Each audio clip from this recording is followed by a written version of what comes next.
So good evening everyone and welcome to Sliver's Greater Futures. My name is Maja Ozvaldic and tonight on behalf of Sliver I'm super happy to welcome Brian Boigon.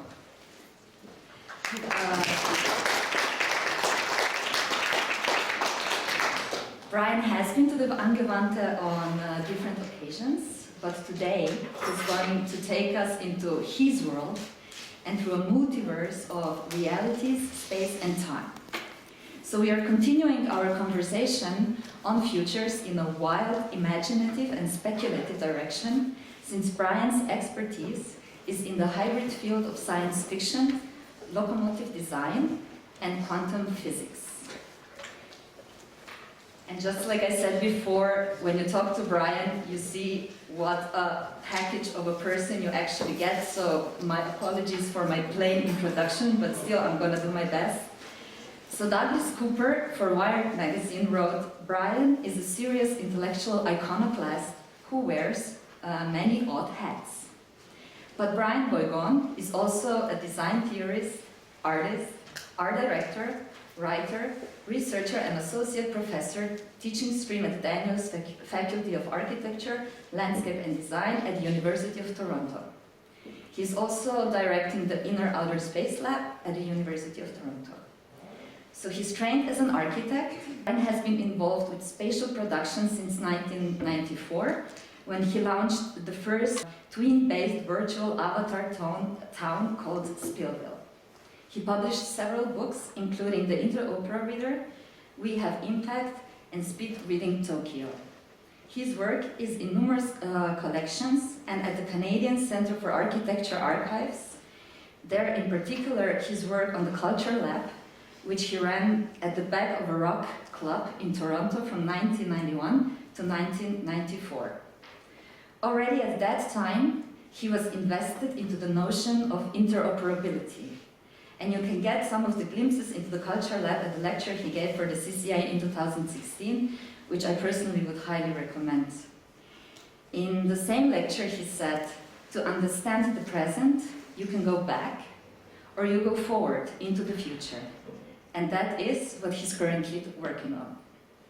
Framing, looping, projecting, quantum architecture through the looking glass of the Interopera.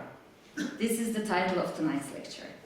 So I quickly did some framing, looping and projecting in my own right to set the stage and very briefly introduce the Interopera project. The Interopera investigates quantum dimensional art and design. The project seeks to integrate new relational dynamics between architecture, art and quantum physics, including metaphysics, consciousness and science fiction. The broad objective is to attempt to explain the spatial and temporal world of architecture beyond our four dimensions. So Interopera is an acronym for interoperability, again, for moving between dimensions in order to connect distinctly different realities.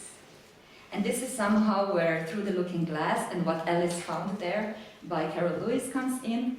The Looking Glass is a portal which takes Alice beyond into another dimensional reality. And this other dimension is more like the early Tim Burton Gothic version of the classic, I would say, with another cyberpunk layer on top of it with some LSD and ayahuasca. I think that we are somehow landing there.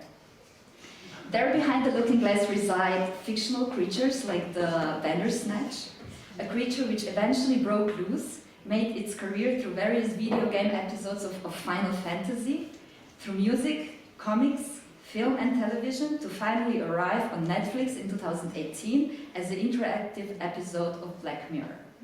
That's kind of the atmosphere we're in. So now to hand over, I would just like to finish with one of his own quotes from the Interopera Reader. You are everything and nothing at the same time. But if you are in two places at once, then you are everything and nothing in one place, and nothing and everything in another. So please give a warm welcome to Brian Boigon.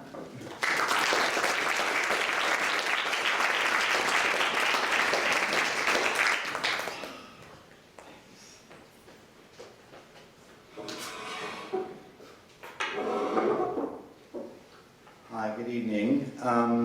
First of all, Maja, thank you and your associates for inviting me to give a lecture here tonight. And I'd also like to make a notable appreciation to a professor here, Sanford Quinter, who was here, and for his deeply committed direction to written works and scientific dialogue that have significantly helped me through the problem I will be presenting to you tonight on framing, looping, and projecting. So, I want to give you a warning. The warning is, the warning is that Julia Kristeva once said that criticism is criticism of one's own perception. And I don't like yellow because I had yellow wallpaper in my bedroom until I was 10, for example. So I need you to switch off this Freudian secondary narcissism tonight. And this talk needs you to suspend yourselves and your attention to them. So you can come with me down the rabbit hole of my science fictional voyage across to another galaxy of aliens, beings, entities, and architects who extract a concept of reality that involves several and all at once through my Pitchfork Bifurcation. So I'm going to show a number of images of the current work that I'm developing in the Interopera, along with some drawings which I will give a preface to here before I start. The first is that the drawings are operational, and they're meant to be kickoff points of nodal reality references for objects that I then suspend in the liquid of three-dimensional modeling space, 3D prints, and various other sources of media. So it's important to understand the relationship between the drawing and the objects that you're going to see here tonight. This is a seminal object called the Hollow Movement, which is the center command center on top of the quantum spaceship, and this is one of its steady states, which I'll be talking about later. Consciousness. Consciousness is the trigger that propels self-awareness into a relational, perturbational environment. If then a propulsion towards one reality is accompanied by another, and yet another, the quantum world unfolds like a flower. To see the world in a grain of sand and heaven in a wildflower, hold infinity in the palm of your hand and eternity in an hour. William Blake. Interopera, as Maja had mentioned, is a science fiction that I've created to play host to a series of ideas that form the baseline for quantum dimensional design. The project is buttressed by a romantic Gothic tale that I created that weaves its way around a collapsing star called the Criterion, whose inhabitant race, the Criterions, need to exit fast and bank shot through the planet Earth to another star in another quantum dimension. Things go awry on Earth when Empress Ember and Architect Bento attempt to build the Interopera machine that then get folded into the necessary amount of molecules into a subtotality and skip like a stone on a lake over to their new home star. Interopera is made up of numerous inputs, as I mentioned, and outputs, including Interopera rooms, which you'll see, 3D prints, drawings like this one here, called the dichotomy, computer models, teaching, which I'm going to get into a bit with you here, lecturing, film, video, music, immersive environments, and books. The amalgam of which presents augmented experiences in my locomotive stream of thinking, being, and building the Interopera. Because, quote from David Bohm, who I use explicitly throughout my work, the quantum physicist, space is not empty. It is full, a plenum as opposed to a vacuum. And it is the ground for the existence of everything, including ourselves. The universe is not separate from this cosmic sea of energy, unquote. Whoa, this thing is like, okay, I'm fine. The central concept of my science fictional thesis around my Interopera tonight stems from Bohm's greatest work, Wholeness and the Implicate Order, which attempts to explain the unaccountable behavior of subatomic particles, whereby two subatomic particles that have once interacted can instantaneously respond to each other, as he says, each other's motions across thousands of years later when they are light years apart. By superliminal signaling from beyond the speed of light, the idea that objects could respond to one another across the centuries was first established by EPR's theory in 1936, named after Einstein, Podolsky, and Rose's paper on their thought experiment, which proved that the logistical management of teleportation, this is 1936, don't forget, would transport molecules across to and would land them in the appropriate place. So your arms would, after all said and done, would be firmly planted back in their sockets and not dangling like limp braided dreads off the top of your skull. The hollow movement, which is the key concept related to this entanglement process, is David Bohm's interpretation of quantum entanglement for his overall worldview. It brings together his holistic principle called undivided wholeness, which he calls in relationship to a process of becoming in the universal flux. Pitch. This is an early study of one of the quantum ribs that is contained within the ship in a steady state just about to fold into nothingness. Imagine, if you will, I am here now, paying attention to you, using my consciousness to navigate through the furniture of life, and in this dimension, this room, and everyone in it.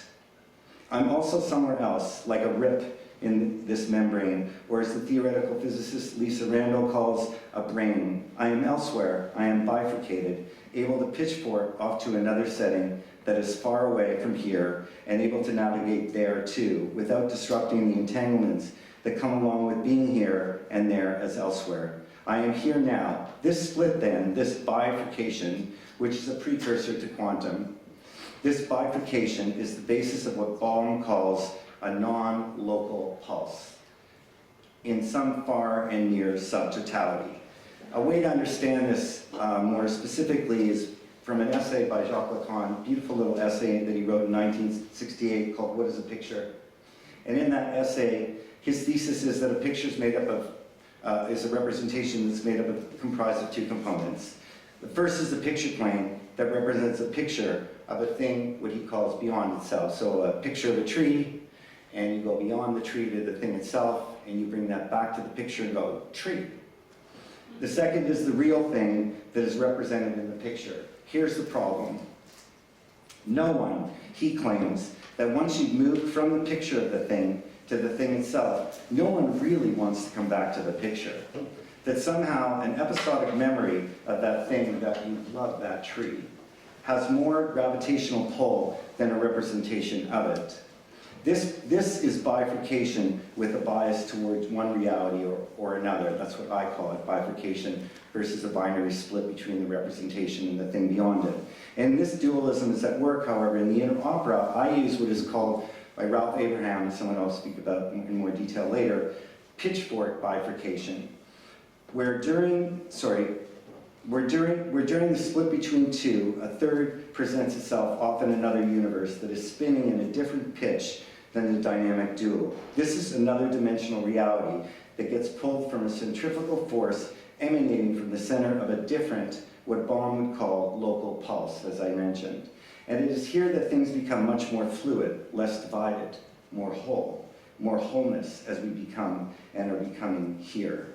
So an example of this, an example of this is if you're in a club and you're going to meet somebody in a club. So you walk into the club and you're walking towards the dance floor, and people are, technically speaking, in my opinion, bifurcating, splitting off. You're dividing them, get out of my way, I gotta go see my friend. And you're moving towards the dance floor in this steady state of bifurcation, bifurcation, bifurcation. Somebody, some random creature, comes off from the right and intersects you and says, yo, and holds you in a different pattern, sends you into what Ralph Abraham would call a pitchfork bifurcation, splits you off from the dual, and sets you into a different centrifugal force of referentiality. That's technically what I'm referring to as a pitchfork bifurcation. Time. Put down your bows, drop your quills, and the forward arrows of time, and forget staging anything.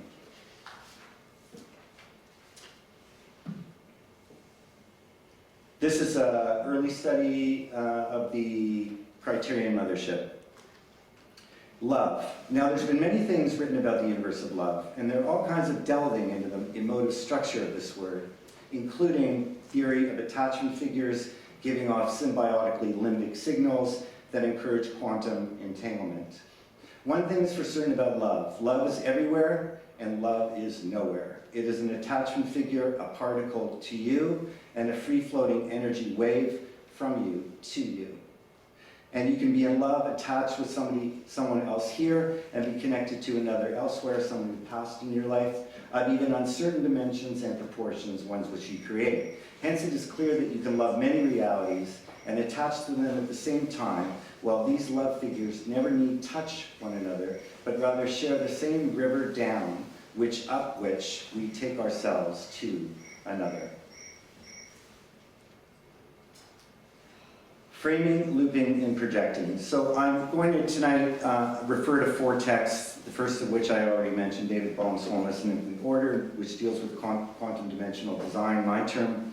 Ralph Abraham, his first volume, the Geometry of Behavior and My Interpretation of Consciousness, according to his description of Pitchfork Bifurcation.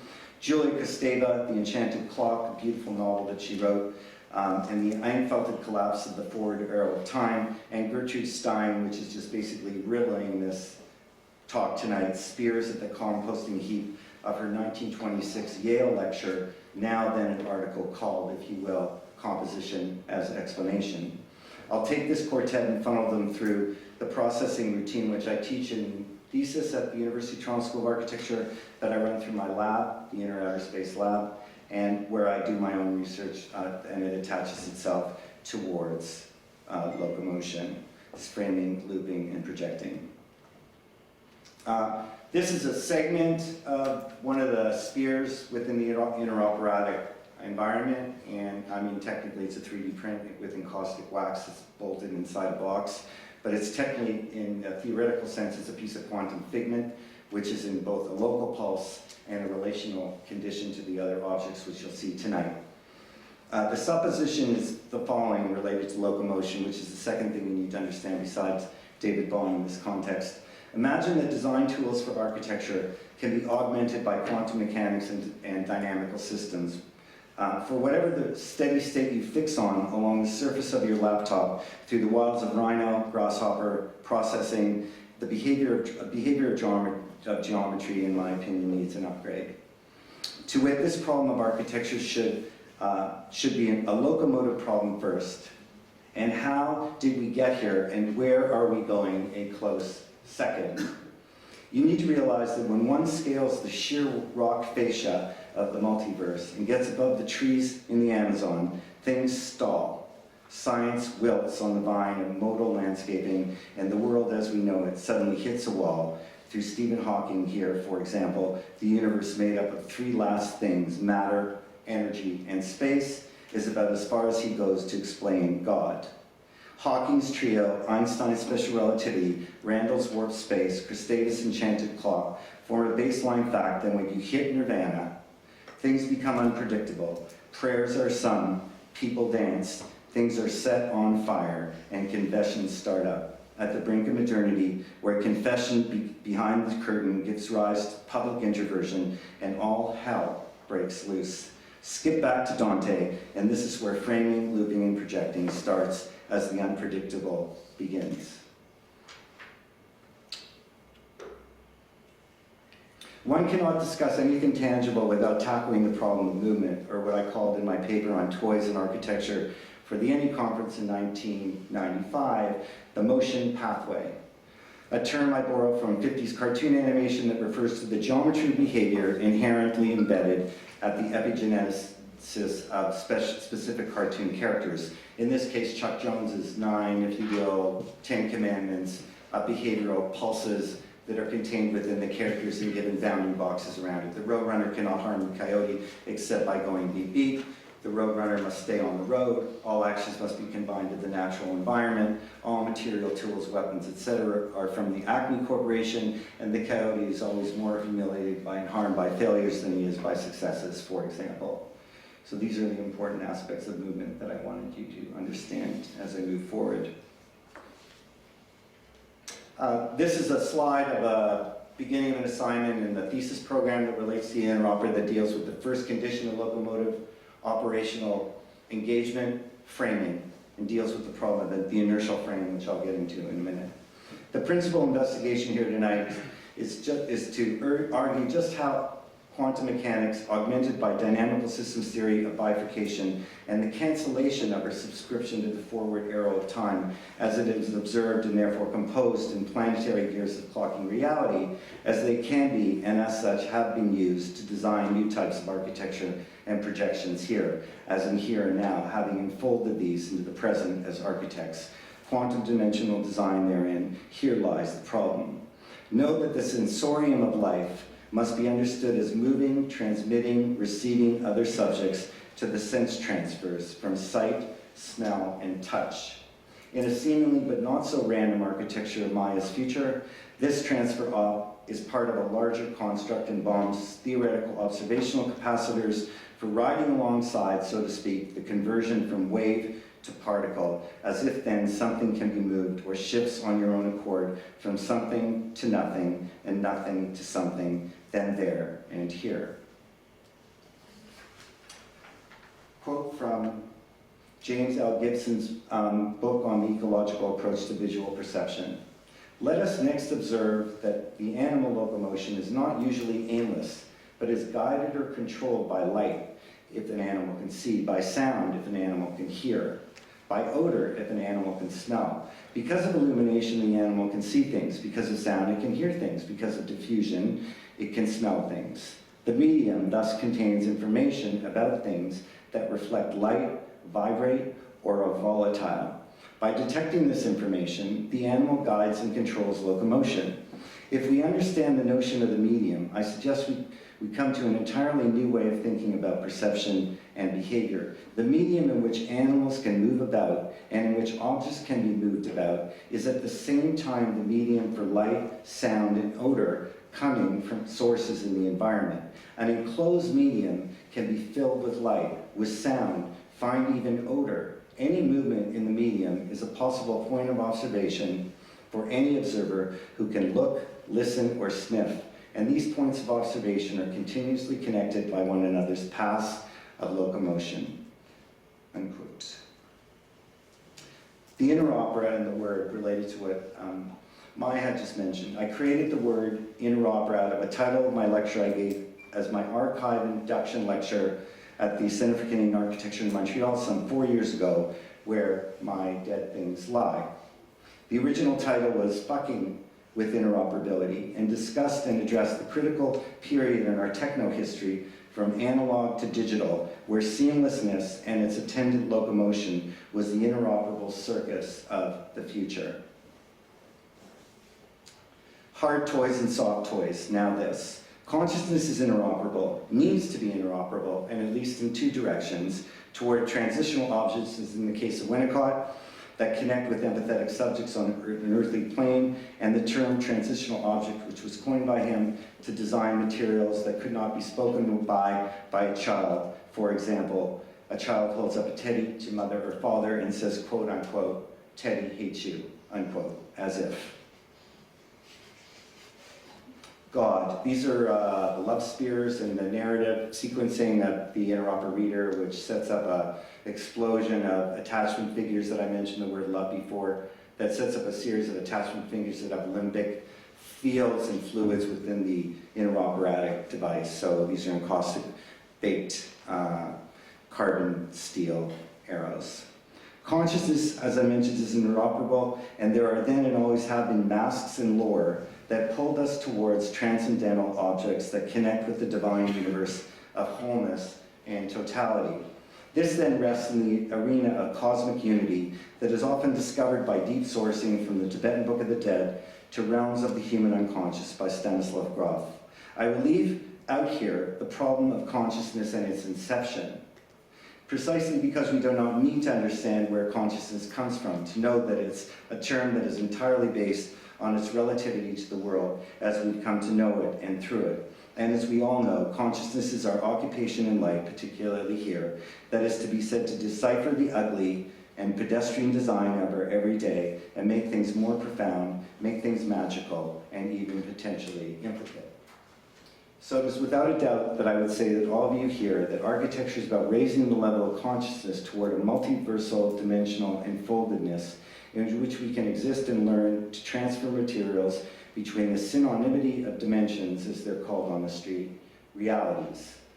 Whether transitional or transcendental, either which way, the convergence of both these types of consciousness puts forward the central tenet of tonight's talk about my inner opera, and that is to whom I'm speaking about, this world gone in 60 seconds, then gone awry, as the arrows on Kristeva's clock melt into the carbon rock below her torso.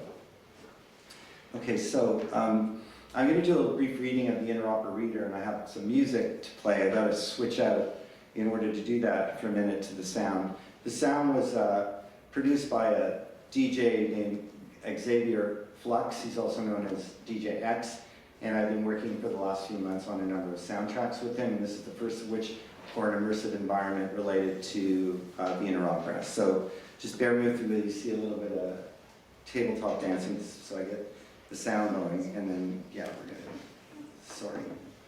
Let's get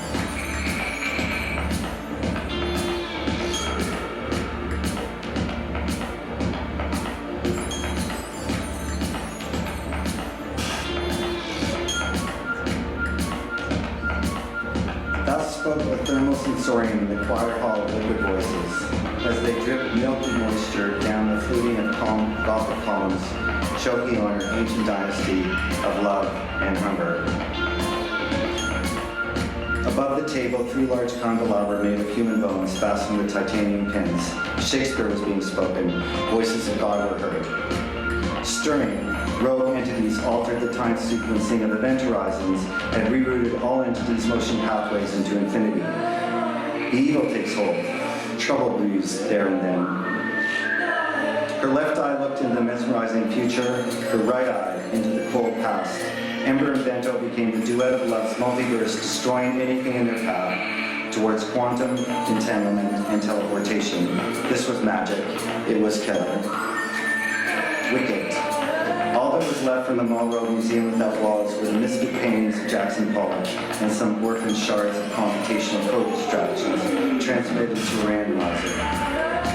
Fade to black. Dynamic deregulation of the surface forms an endless sheet of liquid gas that disintegrates all of the AIs orphaned from the merger's phase except Ember. She holds the reins on the logic sequence that could destroy the 27 evils, set free to roam like bullets replacing arrows. Ember was the gift of the inner opera, a space made of gold punctured by love's light, powered by her chrome throat, bound together by Bento's flaming genetic adhesive. She was the once logical and divine, trapped and free, soft and yet penetrably hard. Linearity. She collected these erotic assaults on her mind with a dagger hard disk half strapped on both Romeo and Juliet's backs, and they never now and then she would ship off a file to Dakota, rationing food to a wild animal. Reality was like a shell ring. This kind of work would go on for thousands of years. The reality shell being no longer able to expel things through the rhetoric of reason, the merger created a perpetual pushing against the outer ring of confession and conformity, and so you are dead now. The empty, the steady state of space in the sphere was meant to almost appear as a solid. Alpine had installed a teleporter deep inside Ember's chrome throat. Her throat began to ache. Was there a ground evolved?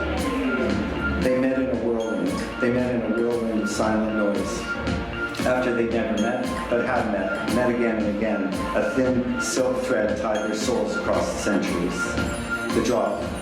In the midst of the wild forest, fire flew a sharp, black, burnt arrow, forged and spun out of a love spear. He once wrote her twice and always again. Here's the shuttle. This is the end. The nature channel from the 90s. A fraction of life to dive deep into the reality of existence. So, double L. To quench one's thirst for the capital of life and love, the double L shell gives us a voice like language. Gives us a moment of linearity. Beginning. No entity knew exactly how it started, but to be sure it was out of anger and intensity that it destroyed the investing, enfolded public. The plot. A gushing of deep dark blue carrying translucent ellipsoid chromosomes like jellyfish, the pathway led from the distilled to the crumbled tower of nowhere. And in it, we did not want integration. We lived for disintegration, perturbations, with every reversal, the thing, and this is how we telepathically move objects into the inner opera. all things in the doubling come to be known as the middleness forever, a tear in the fabric of the galaxy, the void. The dimension is neither flat nor round. It coordinated, embedded, and bears a suspended glass vessel, an ornament around her neck, and the centrifugal point that followed a cracked mutiny along the edge of the mothership, following its hull. Everything went in reverse, and a Gothic cathedral surfaced on the grid. A reign of terror, Ember had swallowed the endpoints, the dawn of it all. Emotions did not have categorical fields. The bent letter skull, the evil king, shot particles held in the temporal vials of ethereal gravity. Involute destruction, galactic angels projected their halos into perfect weapons. And the opening, two realities sustained at the same time by a vibrational wave, produced a hole in the fabric of space-time. Being is total and not subject to its containment.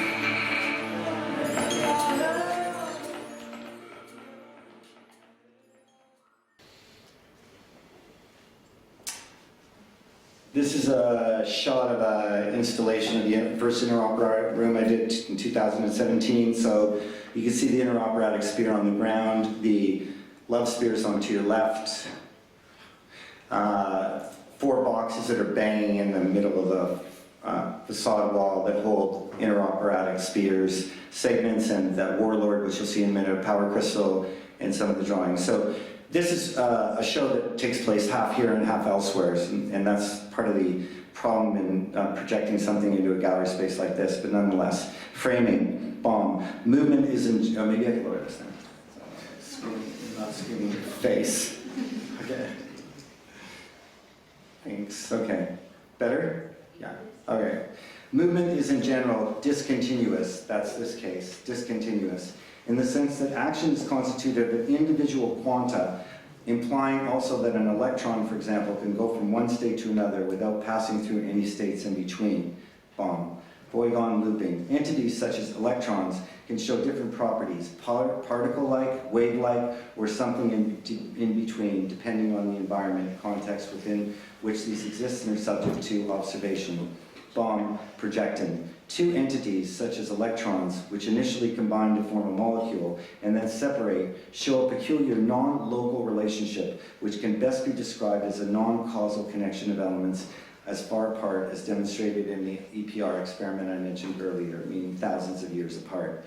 Boigon, in their thought experiment, Bohm, furthermore, the 3 key features of quantum theory given do, however, clearly show the inadequacies of mechanistic notions, and thus for all actions in the form of discrete quanta, the interactions between entities, that is electrons, constitute a single structure of indivisible links, so that an entire universe has to be thought of as an unbroken whole. In this whole, each element that we abstract in thought shows basic properties, wave or particle, that depend on its overall environment in a way that is much more reminiscent of how the organs constituting living beings are related. Boigon, as an attachment figures in shimmering conduit of limbic regulations between them, Bohm, then it imparts a machine interacts with it, further on into non-local and non-causal natures of relationships of elements distanced from each other, evidently violating the requirements of separateness, independence, and fundamentally constitutes what is basic in the mechanistic approach. So another cross shot looking down on the other side. There's the towers on the left are the Mark towers. They're related to Romulus and Remus, and the bottom right is a glitch in the quantum field that's represented by an Apollo 13 window that's a 3D cast aluminum lacquered frame and a bulletproof piece of glass, and then, as you can see, drawings in between all that. This is an interstitial frame diagram that best represents the frame in the framing, looping, and projecting field. The trilogy that faces us in its compounding fashion states that Einstein's theory of special relativity, where the inertial frame establishes a single point of view, whereby all things in physics of classical mechanics that set the baseline for all forms of static versus dynamic forces, whereby the former is designed to measure the movement of particles, molecules, through the steady state of the frame that gives rise to observation of both wave, motion, and its familiarity of particles and fields. The interstitial frame is best understood by us as architects as basically a window frame. I mean, that's inertial, it's a frame, and it's positing the gesture of movement behind it. The difference is in the quantum mechanical model that I'm laying out in framing, looping, and projecting, the frame is not steady. The frame is in a state of being a particle, but then it can move to becoming a wave and vice versa. And so that's something that you can't really sandwich and put together in the field of design if you keep the arrow of time in developmental process and go into a compounding view. I just set it up in a trilogy from framing, looping, to projecting to give you that, but ultimately you can't really do that. It's basically making the impossible impossible. When such a frame is inert, then an observation of relative interactions can be seen to define by proximity or a proximity of particles to the way in which they behave according to waves that guide them. So it is said that the inertial frame demonstrates the first law of space-time continuums. But dimensions are not limited to this special Einstein theory of relativity, since in quantum mechanics, not only are there particles and fields that are interchangeable, but they present actualities in long arcs of subtotalities that make up totalities at higher dimensions, and as such they present differently, without relative adhesion, attachment, linking, or locking. So if you imagine when you're designing something that you can't lock, you can't attach, and you can't glue or adhese, let's just put, in any way, shape, or form, but you still have to conduct locomotive fabric and movement through it. So in fact, quantum theory posits that nothing has a relative position to another thing, that the baseline of quantum dimensionality is defined as a relationally dynamic, capable of swapping out a steady molecular state for an infinity of unmeasurable fields. This is then the paradox of reality as we all kind of understand it in our language of cognition and consciousness, and it actually exists in the principle beyond our scope of cognition. These are two algorithms which I subscribe to in framing, but we go well beyond them in projecting. So a closed causal loop is a light switch on, electricity bulb off, and a open causal loop is a thermostat, warmer, colder, leave the room. Simple. But these things are closed features within the landscape of a quantum setting, and they can't really function beyond themselves once you get into taking time out of the equation and moving into these things. So this is a framing and looping diagram. It's an operational drawing that I drew. So technically speaking, it's Ember's portrait of Ember. But you'll see the relationship between this drawing and the object, insofar as this drawing is not a mechanical drawing, it's not a spec drawing for sculpture, which you'll see next, but it places itself in the room of the Interopera and gives another kind of dialogical view of the same feature within the landscape. And this is done through measurement, if you will. I mean, it's Hegel who suggests that being requires an act of measurement. And so too Galileo and later Einstein concept of the inertial frame required this in relationship to a temporal attendant. The inertial frame is like an instrument panel that allows quantum field to be captured and modeled in multiple or modal actualities. And that's the paradox of that. So this is the Ember's chrome throat. So technically it's a piece of Cortan steel and chrome plated interior. It's a conch piece within the science fiction where Ember communicates to other individuals or other entities, as they're called, between the mergers of humans and Criterion race. And they open up a contingency of looping. So this is what I would call one steady state of the Interopera's chrome throat, and kink in it is a representative of the one field, which would be unhinged and flattened and discorded and detached, etc. And this refers to the problem, ultimately, of looping. The second phase. So framing is the inertial frame and looping. Looping is the pivot point between projecting into the quantum for David Bohm and myself in this regard, and turning back the clock towards framing in the inertial ability of reality. In order to create an open loop between an inertial frame and another iteration of it, another actuality, we must first determine the site in which a second actuality will occur. In this case, a drawing, in a pedestrian way, in this case, another reality, another dimension, a sculpture, let's say, for argument's sake. But this can be done by simply selecting a second site that does not reside in the same space-time continuum as the first, but rather is both unconnected and connected to it. So Bohm developed this theory of the implicate order to explain this wild geometric behavior of subatomic particles, whereby subatomic particles that have once interacted, as I mentioned, could respond across thousands of years. And this is the case in the looping condition. Looping requires not only a sustainable regulation, superliminal signaling or attachment, but shared regulation and processing where the first of an object is regulated partially by a second in the object, and hence the loop is then able and willfully to connect 2 points in the different space-time continuums without disrupting the former in any wave, field, or shape or particle. This is, I know, a difficult concept to understand, but nonetheless important for you to try to get a grip on.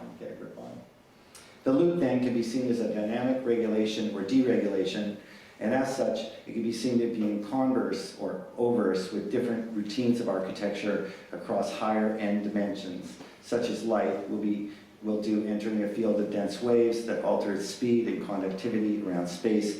Looping forms a second stage towards quantum architecture that is developed in the quantum field of design. I should mention a word about dynamic deregulation.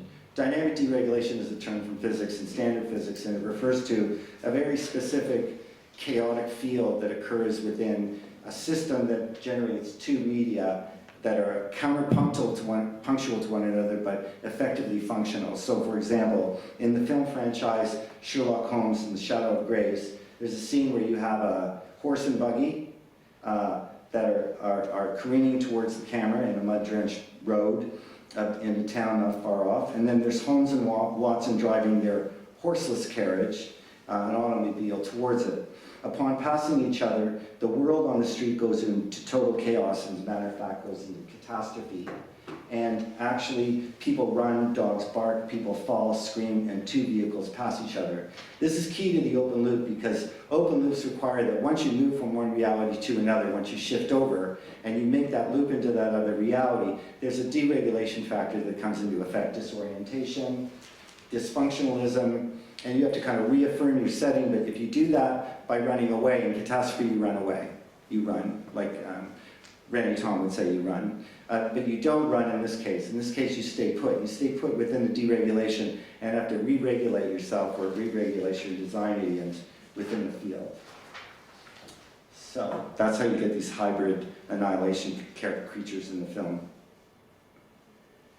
Projecting requires not only 2 sustainable regulations, so now we're moving over, superliminal signaling, but a shared regulation and processing in the first instance of an object is regulated and partially by a second, whereby both objects reside and then launch into a third connectedness. Their connectedness to a whole, as Bohm would say, and hence the projection is able to act as a receptor of the third launch point as a wave and operates its own merits, yet connected to its predecessor's frame and loop, but reality has changed forever.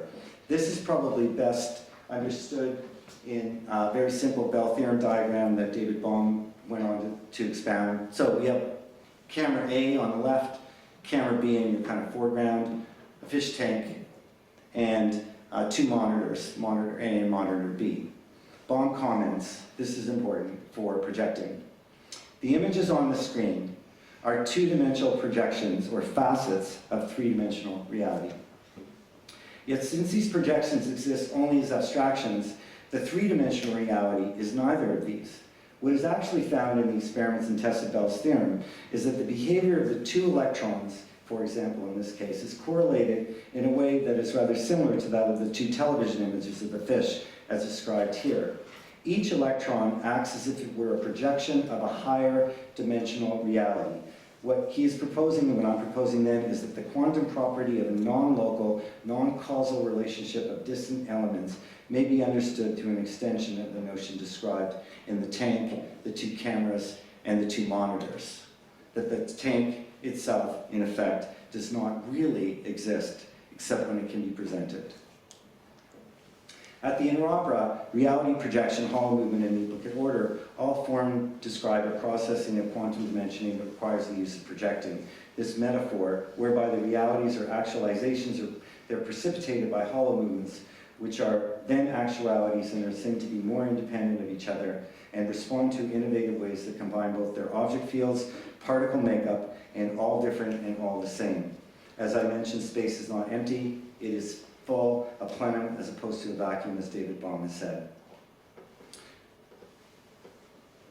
So this is the warlord. He's the main negative protagonist in Interopera, acts as kind of my Dante, sort of several rings, it's 27 evils. And he's a resistance fighter against the general preoccupation with the Criterions trying to get off their planet and survive their imploding star. And I do that I present him because I present him, he weaves his way through the Interopera book and the larger book, not only the Interopera Reader, but the book I'm working on now called The Meeting, or When the Impossible Happens. And each of the chapters in this book are like vector quantum snippets or link text, and they present the earliest equilibrium point that the characters have dipped into the past, each acting as a sculpted attractor, fashioned out of words that are saddled across implicate linguistic waves into the particles of the future. Language at the edge of this space is a liquid, co-produced by echolocation, clicks and codes that twist into an alphabetical form of thought shifts, piercing the inside of every surface along the great abyss, inside, outside the universe. So co-produced by an echolocation or click is that when you're reading words, what's going on in your head exactly? Are you repeating those words? Are you listening to those words? Are those words echoing in your head? What are they doing? Are they creating different twisted alphabetical forms that act like thought shifts within the field, or are they producing something else? Then this is the Interopera. I am no place with steady states that appear and vanish like flashes of lightning across the universe and into its higher dimensionality of otherness, dancing on the graves of subjects in the totality of birth, life, and death, as Tibetan monkeys swing between ayahuasca vines in the Amazonian jungle. Open this book. The Interopera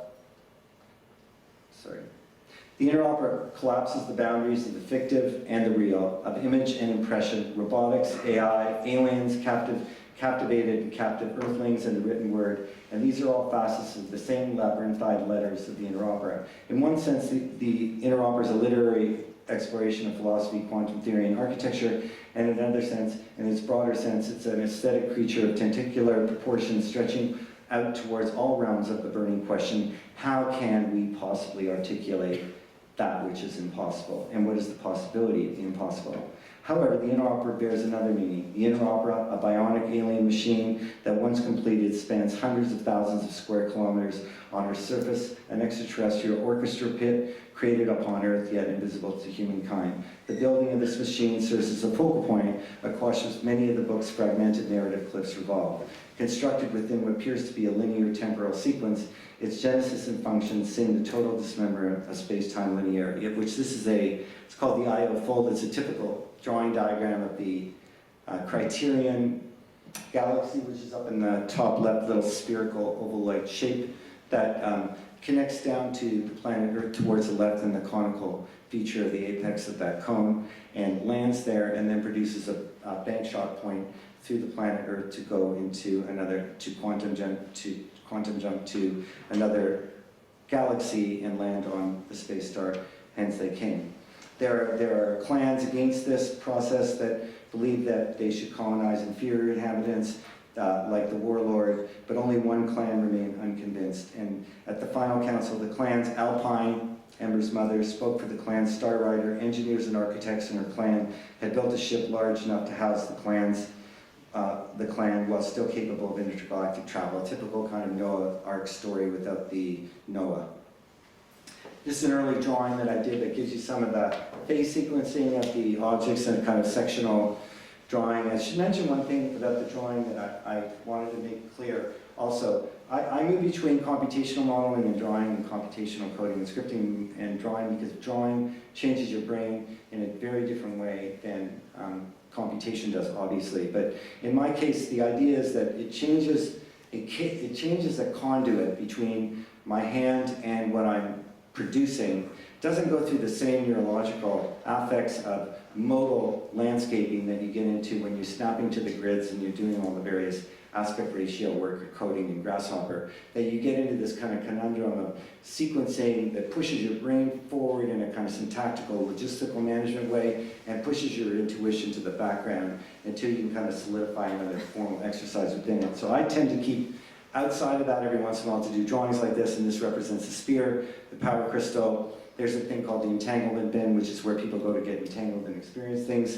Dakota's loom, which houses the entities once they're merged from aliens and criterions, in data shrapnel, and a Bastille, which is a glitch, and these conical optical features, etc. These are some of the devices that are working there.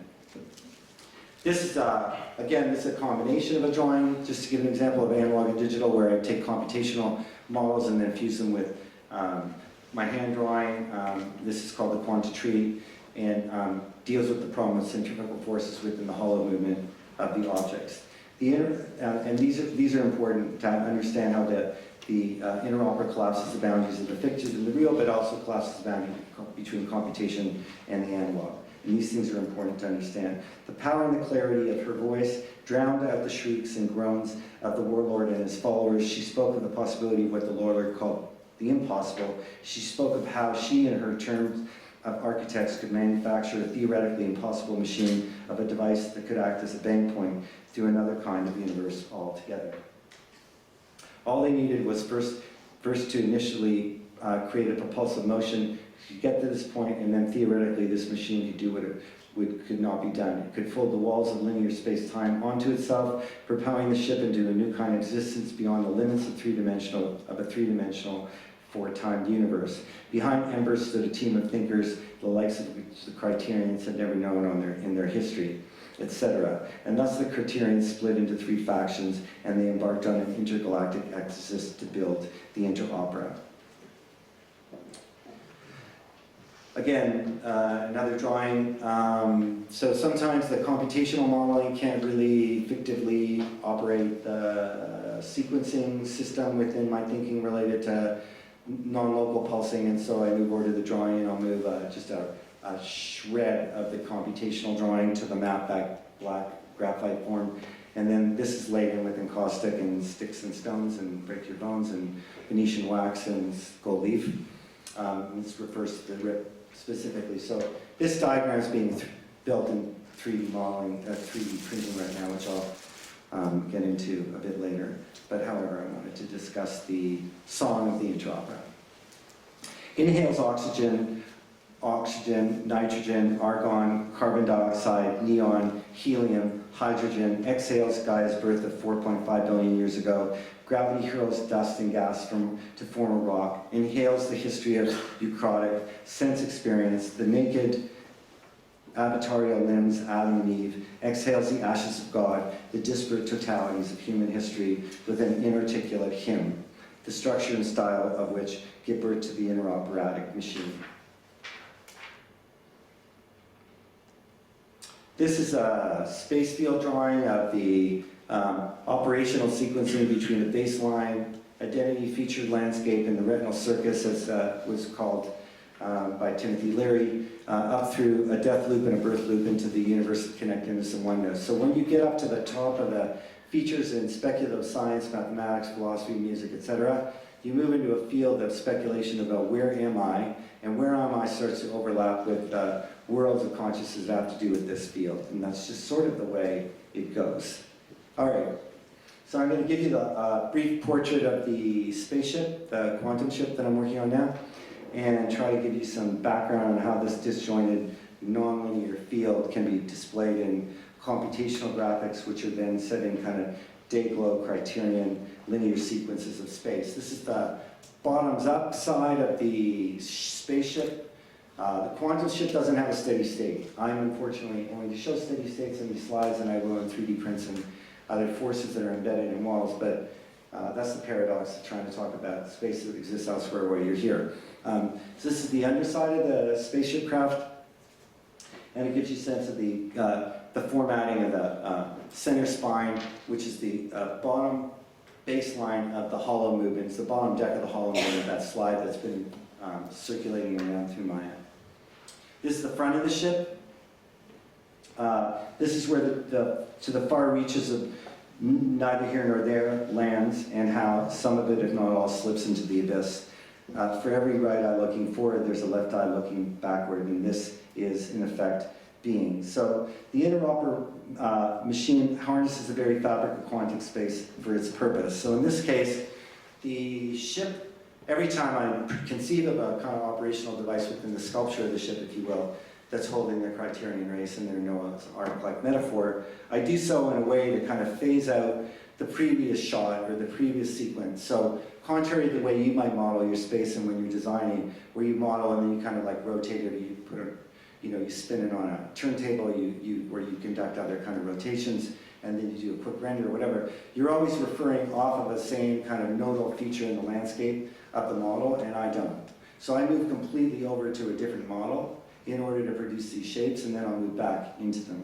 I mean, there are obviously exceptions with my squid-like preoccupations with my squid-like operations.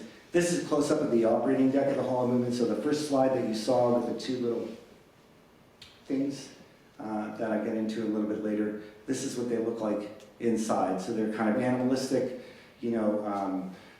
aquarium-like features in the landscape of the blue planet, and then they begin to take on characteristical management of quantum dimensions when these fluid conduits start to fold into one another and braid into other features in the landscape.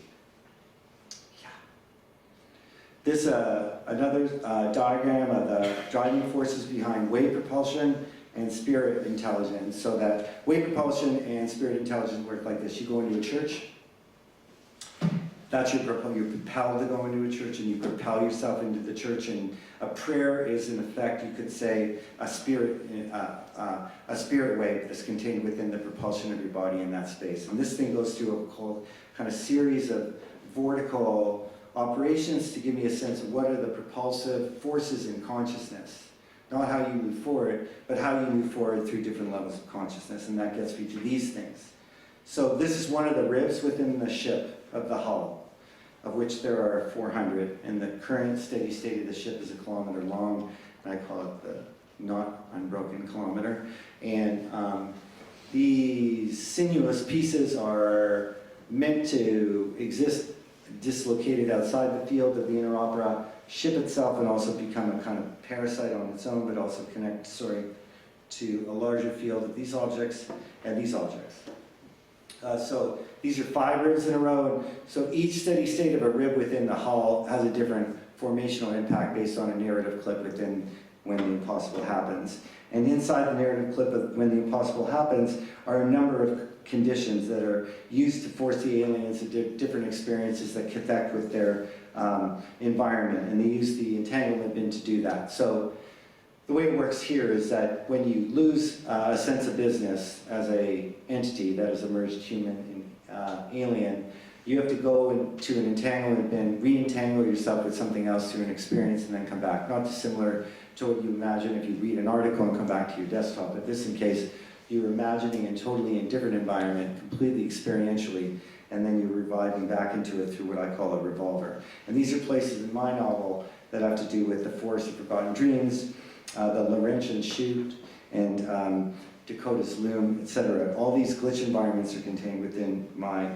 operation. This is one of the glitches. This is just the beginning of a look at Wizard of Oz, Wicked Witch of the West bike that's been slammed into the wall and eventually will get crushed. But it's one of the pieces where the meeting of an iambic parameter within the context of the poetics of the Interopera come into play. Was this the face that launched 1,000 ships and burnt the topless towers of Ilium? Sweet Helen, make me immortal with a kiss. Marlowe, The Tragic History of Dr. Faustus, 604. Everybody hates you. Everybody loves you. From where does this imploding criterion word summon alien vampires holding forth their festival of love, hate, and the impossible?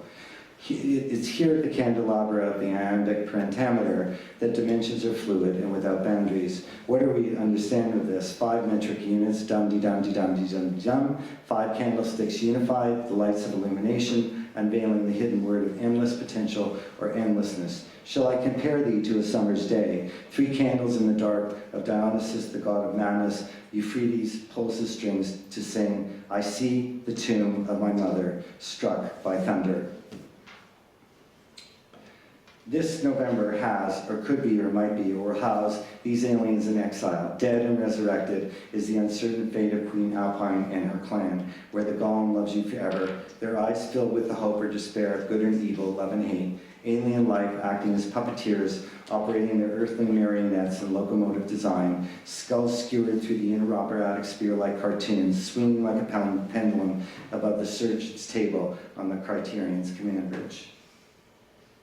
This is probably the most seminal image for tonight and deals with the problem of embodied and disembodied connection in the quantum. So I know you're looking at 2 figures here, 2 figures. These are hollow movements within the field of the quantum universe that I'm developing, but the figure in the foreground that's bigger to your left, is in another dimension than one on the right. So the trick, I'm not saying this is some kind of eye test for you, but in principle, my operational field of organizing these things has to do with these 2 figures are not in the same field of reality. These, what Bohm would call the dimensions, and what we call reality, like I said, in the street. So hollow movement on the left is one reality, hollow movement on the right is another. They just happen to be in proximity to one another, but they're not bonded by a chiasmus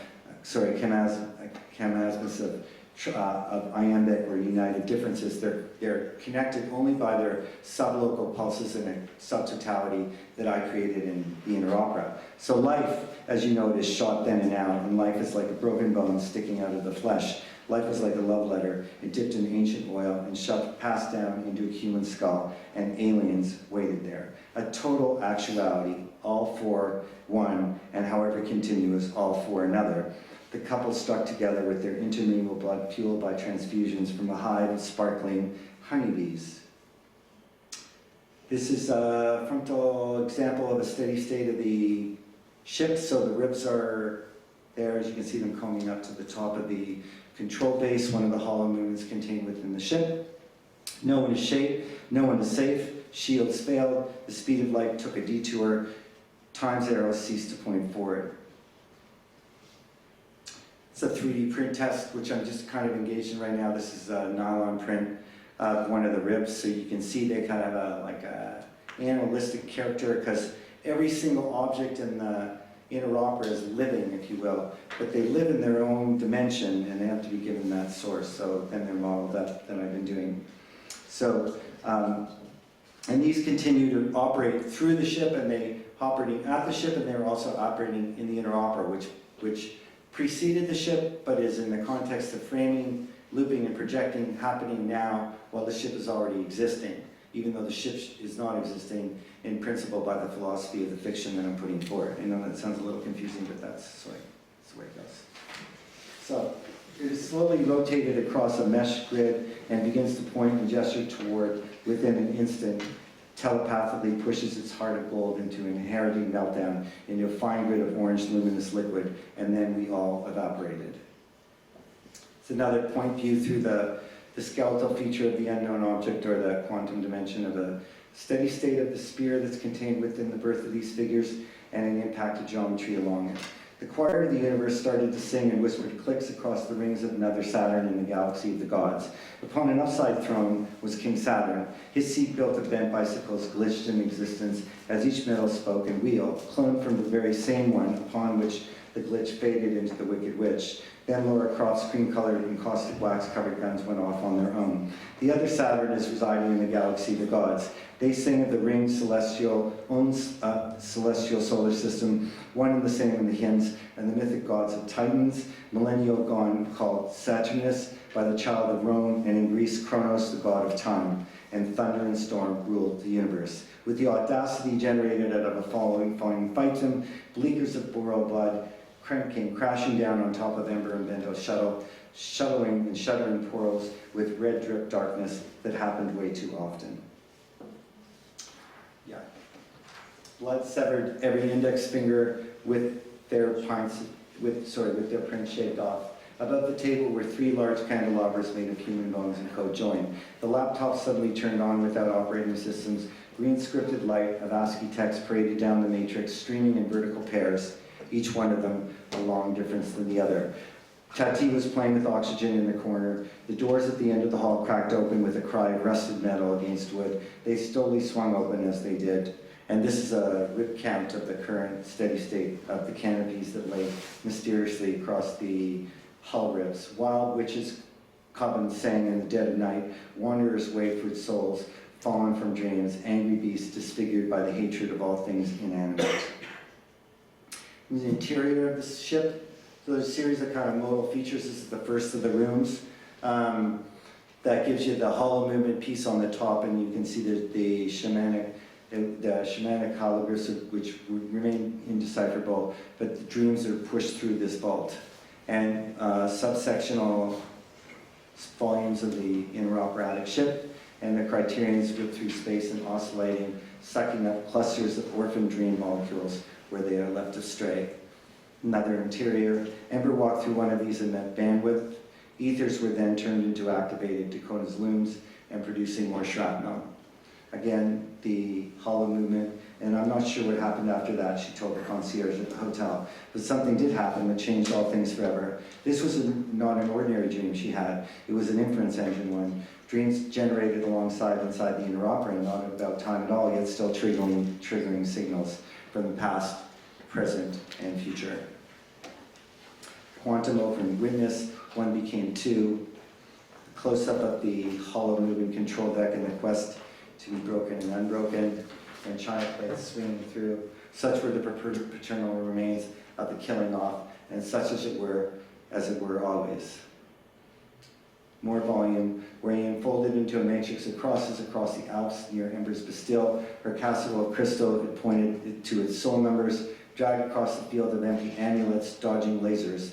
Guards fell like drops of blue on the crisscross coursing of dry sacks and made up Alpine's audit of the data accounting, etc. And the data loom then intercepted the interopera. The interopera twisted amalgamation in nowhere and somewhere, and all for one. And we're good. You are everything and nothing at the same time, but you are 2 places at once. Then you are everything and nothing in one place, and nothing and everything in another. Whoops, sorry. This is a quick study of the folding stationary point that I'm working on now to remove the hollow movement and take the shell ribs and flatten them into a feature field. It's obviously too thick in the band there, but the principal operation is that this thing kicks out into a different folded feature scape and then expands flatly across the universe. Thank you.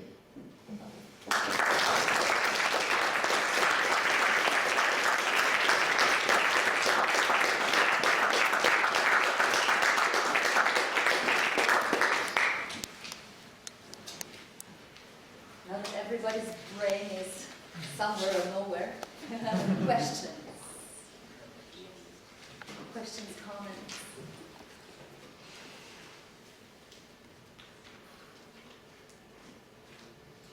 I have one. Yes. Fire. Thank you for this fascinating lecture, performance, whatever you call it. I think I have to start very low base. Okay, sure. I understand that the universe is growing while you, and then I don't know what I'm saying. Are you producing it? Are you drawing it? Are you, whatever you do? I guess it's growing while you do it. And I think I understood a little bit more about how this happens in the digital work. But in the analog one, I was wondering, on the one hand, how does the notion of what you want to draw come first? Or does it come while drawing? Or is it appearing afterwards? Yeah, okay. So, like that. If this makes sense. Yeah, so So I have these lanes, like 6 lanes. So I move around.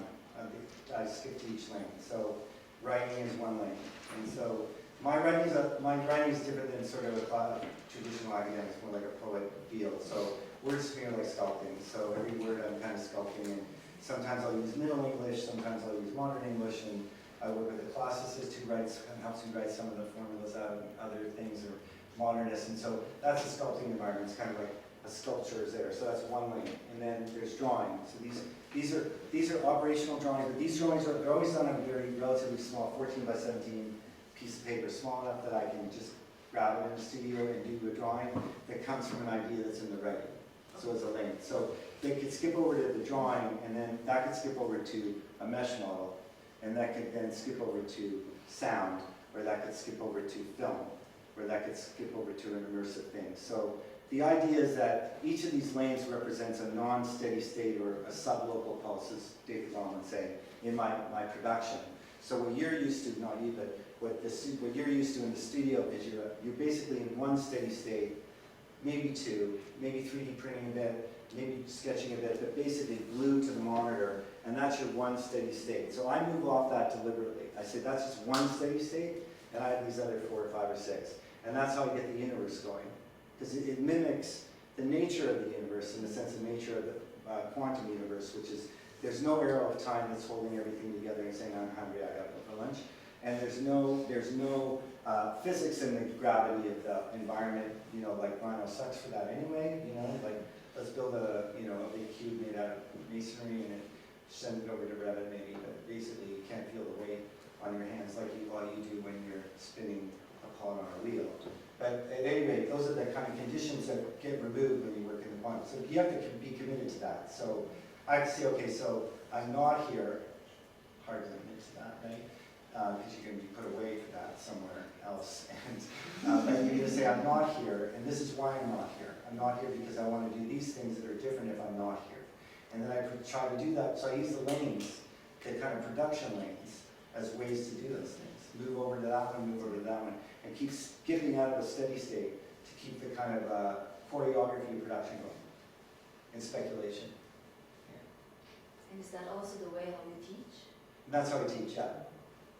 I mean, I don't know what, I know what it's like because I've done reviews here, but I teach both theory and studio. So for example, I teach a course in... as a separate thing, or? Pardon? As integrated or separate? Some separately. So for example, I teach a grad seminar in science fiction cinema and architecture. So there's 75 films we look at, but I basically teach students how to understand editing theory. Noel Birch and a number of other editors who I use, and I basically give this, I show how to take the editing sequencing of a film, particularly in science fiction because you're investing in a new kind of public field, and show you how you can use editing techniques that are kind of metaphorically like producing a film to model space. And so we go through that all in the science fiction cinema and architecture elective or seminar, and then the students take that over to the studio, and they use those tools. They go, oh, I can use the cinema to do that. So the difference is when I teach thesis or pre-thesis semester, framing, looping, and projecting, basically I give them, I walk everybody through Einstein, Galileo, Bohm, and Kristeva, and all these people, but it's very systematic, so I take the theory, and I'm running the show, they're producing the content through the show. So I'm just giving the kind of theory framework, and they design their content through it. So the projects look very, very different. It's not just somebody at Angewandte.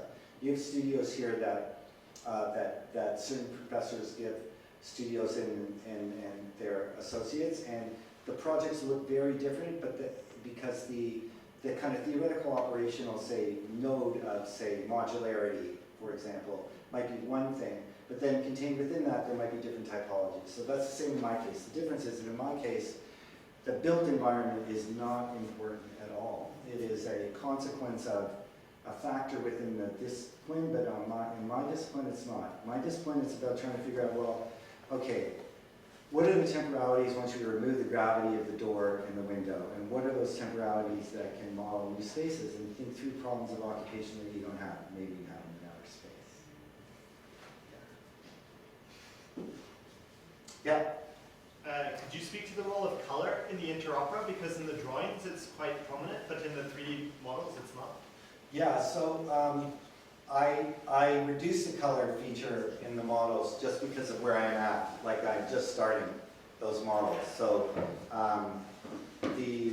some of the model coloring is going to come from the laser projections in the room. So they're just left untreated because they're going to be texture mapped by projections. And I haven't done projections yet. And you know, this technology around laser projection and 3D printing and all of it is just very early. And it's hard to kind of manage all the facets of it. So I just isolate, okay, just stick with a limited palette. And also I'm printing those in nylon and slamming those into walls and things. And I didn't want to have the color thing enter into the routine yet until I sorted that out, and then I'm introducing projection. Also, just starting to produce small films that are going to project not just patterning and geosurfaces that are going to get projected onto the 3D print, but also films. So that's why they don't have color yet. But I mean, is there a conceptual role to color in this kind of discourse of it, or not so much? In the ship or in the story or in the ship mostly. Not right now. There isn't a deep operation of the color yet. I mean, one of the reasons why I reduced it is to also reduce the amount of friction in the ideation of these objects. Like, it's just a lot to bring in. Even shadow is minor. There's a minor sort of light source field happening in the models. You can see that. And so I just wanted to reduce for me, I wanted to reduce the bandwidth. There's a lot of times where I'm doing things that are very complicated, and I just think I just should narrow the bandwidth, like color out, shadow out, light source out, just like cut things out so I can get to like figure out the kind of form sequencing of an object. And so I do that deliberately, like I constantly narrow bandwidth all the time. And I do that by excluding, in this case, palette or operational sequencing and modeling, even in 3D printing. Like, don't do any reverse molding. Like, I just keep things really flat and sequence. Yeah. I will follow up with my own question. Yeah. Sure. I'm really trying to understand. It's not so easy. In your lens of production, do you look or enforce coherency between them, or do you assume that coherency exists anyways, or do you expect to? You know what I mean? Yeah. So it's, Say it again. yeah. Yeah. No, I mean, I do. Do you look for, or do you enforce coherence between the lanes of production, or does it happen anyways? It happens anyway. That's why. Like coherence is in my world, coherence comes from the subtotalities of these things. I assume that they're going to not master a major totality. They're always going to sit within the grid of a microgrid of subtotalities and sublocal pulses like David Baum. So it's a very different model. It's like social media. There's no real peaks in that thing. There's no arcs. You know, maybe there's one arc. Hey, look at it, I'm not right there. But I mean, that's not some big arc, right? So that my world is not, I fight against cohesion at a master level because I think it reduces the power of the subtotalities of things. And I disagree. Like, I know I grew up on it when I was in architecture school. You know, Luc Kahn would say, make the ordinary rooms ordinary and the extraordinary rooms extraordinary. And like, to me, that's just like so wrong. I mean, yeah, he's a great architect, I'm not disputing that, but that statement means that you have to see a master index of operational references that have coherence. This is an important space, this is not, and therefore invest in the lozenges and the light and don't do. And so I think that that's a misleading categorical leftover for me, and I don't focus on that. So I just fire that off in another direction. And I think you yield different things when you do that. You yield different things when you reduce when you don't have inciting incidents like they have in Hollywood. When you get to streaming movies now, it's so much more like streaming series is so much more interesting because the arcs are shorter they're not just like, oh, one thing happens and let's resolve it, and then everybody kisses and makes up and goes out. You know, it's like ridiculous. So these shorter forms in design sequencing and object making, to me, they produce different fertile results, way more interesting results. And also, fundamentally, the hardest thing to do is to take time out of the equation, take the forward arrow of time out. You need to, that's just an exercise of will over, that's a Spinozian exercise of will over the kind of classical notion of time. And it's just something that takes you exercise. It's just an exercise of repetition until you figure out, oh yeah, I can get rid of that entirely, and I can produce new temporal fields and spaces. If I can. Yeah, I can. Okay.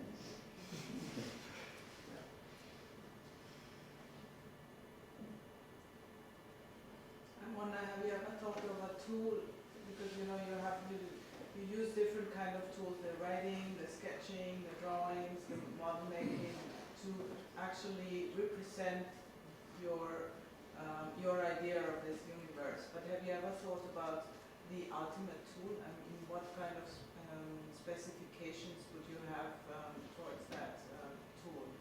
Yeah, like the best dental drill. No, but I understand what you're saying. So that's a really good question. I think sometimes because you're describing something which is in constant movement and doesn't have a state, and yet, you know, whatever we do, it's always something the outcome is always very concrete. Yeah, so there's a problem there. Like, it's just an impossibility of the paradox of you working in paradoxical dimensions, and you have to present them. And then things get very static. So I thought of doing more immersive environments, but I think the area of tools is more interesting. Like, I find, for example, you know, drawing on a computer screen, and you know, modeling, and then importing film. That's all very, very primitive still. And I think a tool for me of a nature that could work more powerfully would be the way you could voice to text. Sorry, the way you could voice to text transcribe now. If you could do that with other modes of expression, drawing to model would be way better. And all, you know, I think interoperability is my invention. If things could be more interoperable, that would be the ultimate tool for me. If you could move really interoperationally like that, it would be way more significant. I mean, I grew up in the internet when you had to kind of design websites for different browsers. It was like, are you fucking kidding me?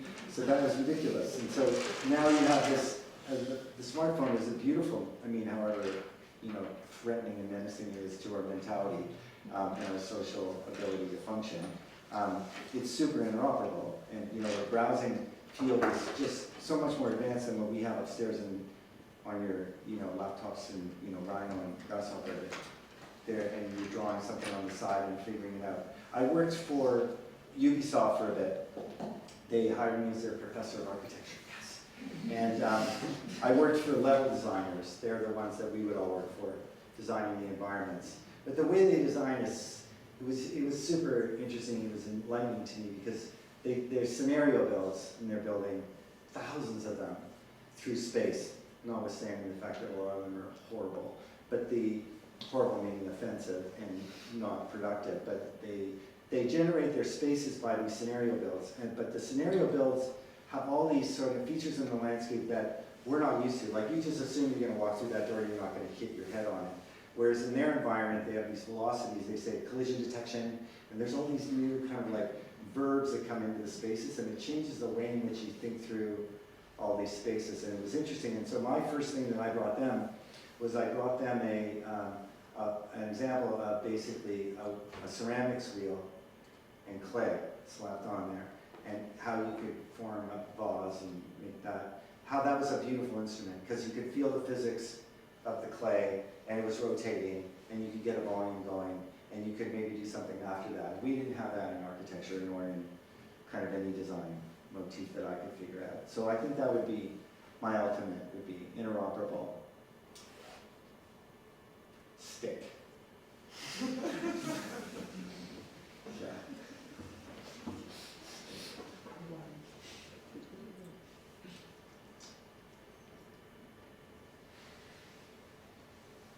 I found more questions.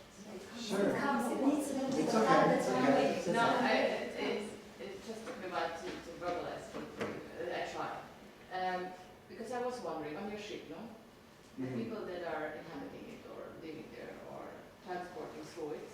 Yeah. the meaning of the subject would change, right? So maybe, because I was thinking of the image you showed from the merge of the animals and the plants, the chromosomes. Right, annihilation. Exactly. Yeah. So I was wondering, how would they even perceive this moment of transferring, of flattening, or through the perspective of the inhabitant? Or are there even people? Well, you don't. That's a good question. You don't. Like the annihilation example, I teach that one in the cinema seminar. So those creatures don't know they're that. Mhm. They don't know they become something that they weren't through that hybridization. They just exist. So the thing that's interesting about that film for me is that the creatures, whether it's that wolf, that monster, wolf eater thing, or the nice little dancing flower deers, and they don't know who they are. They don't know what they are, and they're functioning.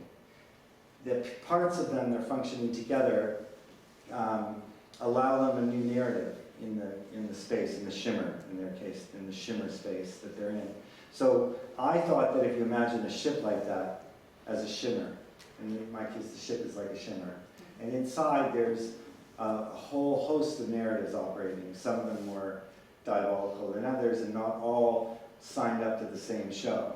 Like we're all going to another planet. And for the instance for me to generate the space, the shimmer space, you could call it the space of the unpredictable, I decided to make a ship that had its kind of role in the universe of a civilization that needed to get somewhere else. But that would be the first iteration of that. So the Interopera for me is a very long-term project for me in the sense that I'm going to embed and engage in those other narratives of hybridization and grafting, and you wouldn't know.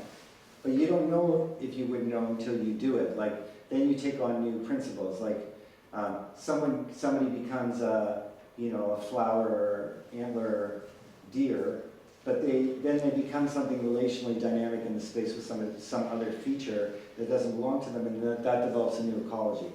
So you don't know that until those things get placed in there. So at the beginning, it's fairly traditional. I have a bunch of science, from quantum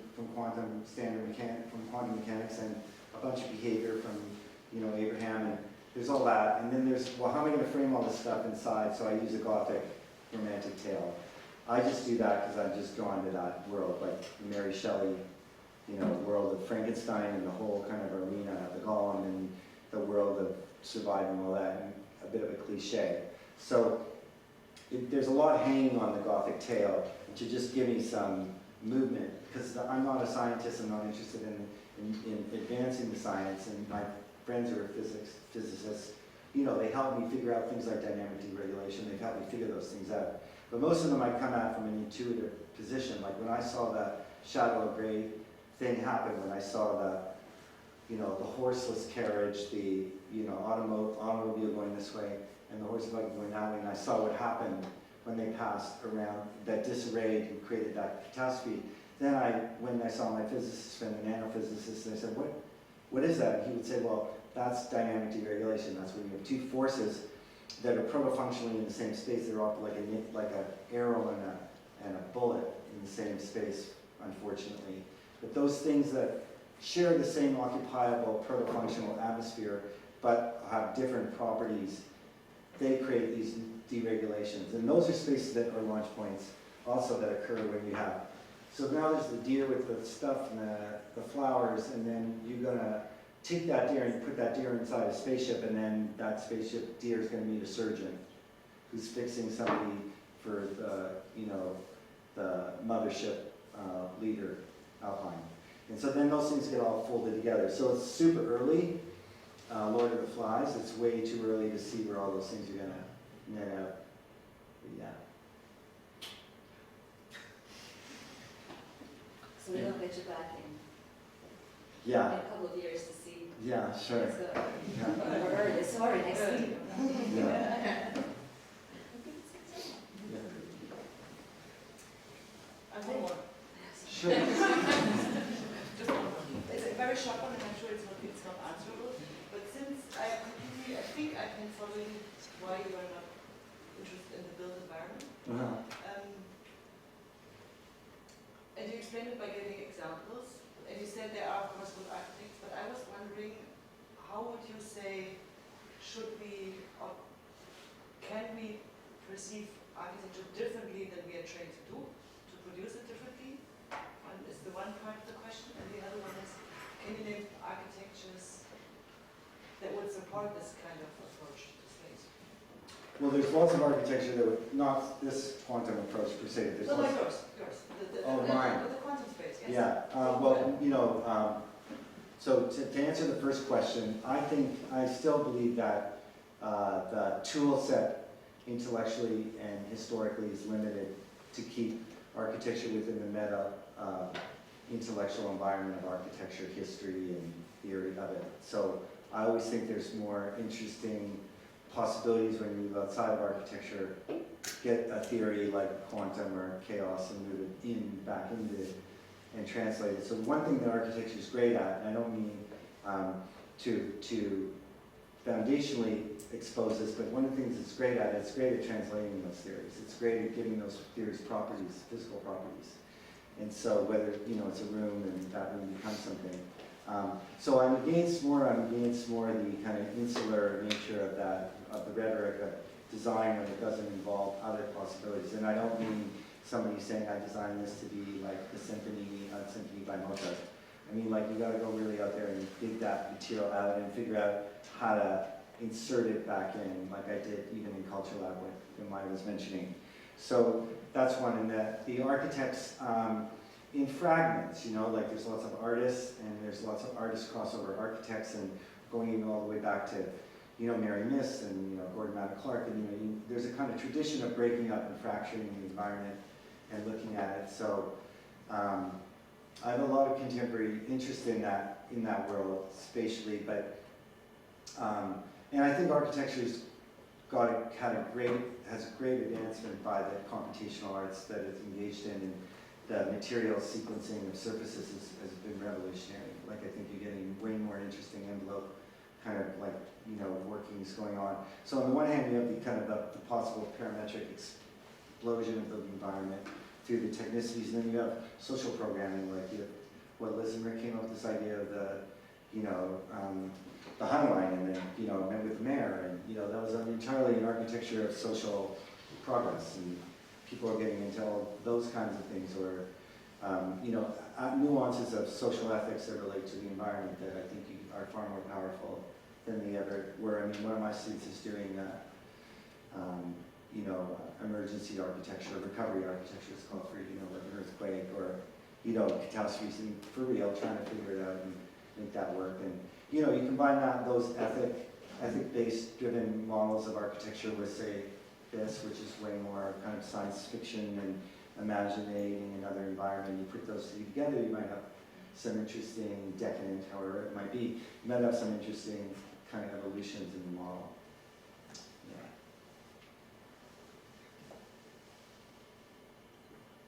I only half answered the question. It wasn't answered. Okay.